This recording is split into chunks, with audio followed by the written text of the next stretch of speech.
When people look at it, it looks crazy. That's a very natural thing. Sometimes when we look at it, it looks crazy. It is the result of reasoned engineering thought, but it still looks crazy. From the top of the atmosphere down to the surface, it takes us 7 minutes. It takes 14 minutes or so for the signal from the spacecraft to make it to Earth. That's how far Mars is away from us.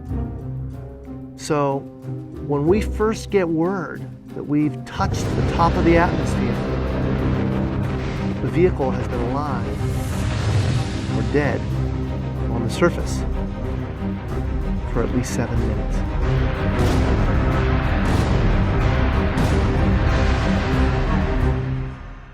Entry, descent, and landing, also known as EDL, is referred to as the 7 minutes of terror because we've got literally 7 minutes to get from the top of the atmosphere to the surface of Mars, going from 13,000 miles an hour to 0 in perfect sequence, perfect choreography, perfect timing, and the computer has to do it all by itself with no help from the ground. If any one thing doesn't work just right, it's game over.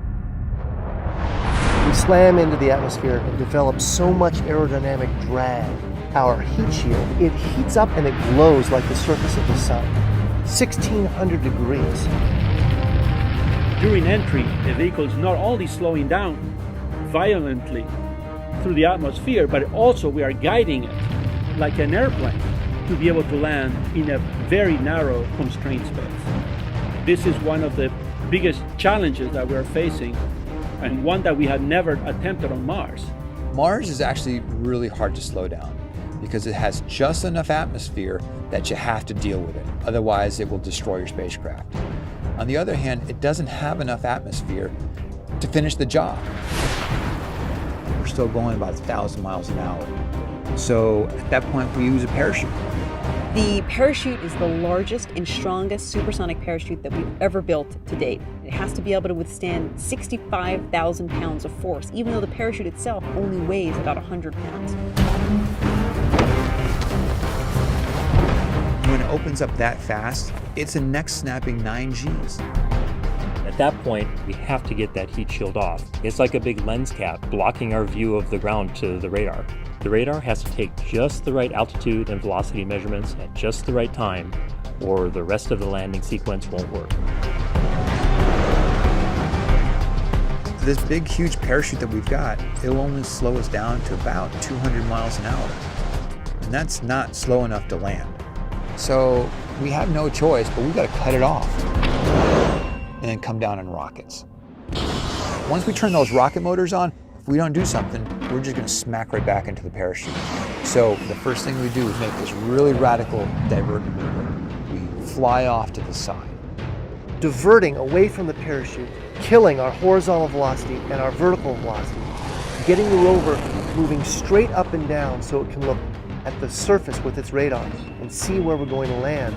And we head straight down to the bottom of a crater, right beside a 6-kilometer high mountain.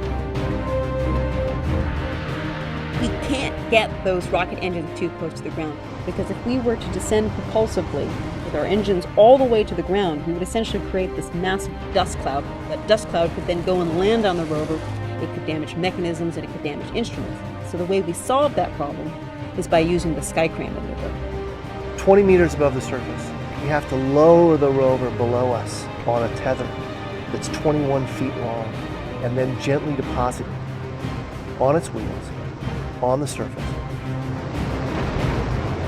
As the rover touches down and is now on the ground, the descent stage is in a collision course with the rover. We must cut the bridle immediately and fly the descent stage to a safe distance from the rover.